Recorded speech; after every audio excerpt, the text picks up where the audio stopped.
बंधूंनो, आज आपण चांदई या गावामध्ये प्रदीप भाऊ मांडवगडे यांच्या शेतामध्ये आलेलो आहे आणि त्यांनी आपली जे सागर बायोटेक आहे या कंपनीची श्रुती नावाची काकडी लावलेली आहे आणि हा जो तोडा आहे त्यांचा कितवा हा 30वा तोडा आहे आणि त्यांना ही काकडी कशी वाटली ती आपण त्यांच्या तोंडून शेतकऱ्यांना ते चांगली माहिती सांगाल असं त्यांच्या तोंडून आपण ऐकून घेऊ. नमस्कार हो. तुमचं नाव? माझं नाव प्रदीप भगवान मांडवगडे, गाव चांदई. आणि भाऊ ही लागवड कोणत्या तारखेची आहे तुमची? हे माझी लागवड मागच्या महिन्यात 1 तारखेला आहे, मागच्या महिन्यामध्ये. आणि ही जे काकडी आहे ही तुम्ही कोणती काकडी लागवड केलेली आहे? काकडी हे सुतीची सागरची श्रुती. हो. आणि आता हा जो तोडा आहे हा तुमचा कितवा तोडा आहे? हा माझा 3रा तोडा आहे. आणि आता तुमचा एक अंदाज की दुसऱ्या तोड्यामध्ये किती पन्न्या निघाल्या होत्या?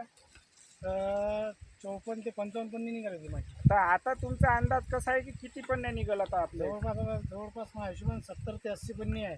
आणि हा जो प्लॉट आहे हा प्लॉट तुमचा समजा हिवाळ्याच्या पिरियडमध्ये आलेला होता हो. आणि त्याच्यावर काही तुम्हाला असं कसं वाटलं किंवा बाकी काकडीपेक्षा ही काकडी तुम्हाला कशी वाटली? जशी काकडी जी आहे चांगली वाटली, अशी रोगिष्टी नाही आहे. सर्वात जास्त बिमारी कमी प्रमाणात येते. आणि तुम्ही शेतकऱ्यांना काय मेसेज द्याल म्हणजे त्यांना लागवड करायची नाही, असल्यास माझं एकच म्हणणं आहे की त्यानं सागर या कंपनीची काकडी लावावा.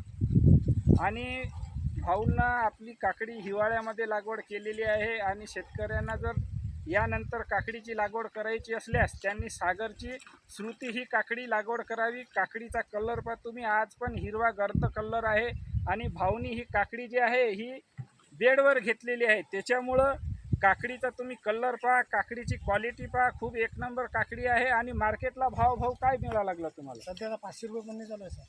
आणि बाकी म्हणजे कोणत्या मार्केटला घेऊन चालले? हे माझं मार्केटला अमरावती माल जातो.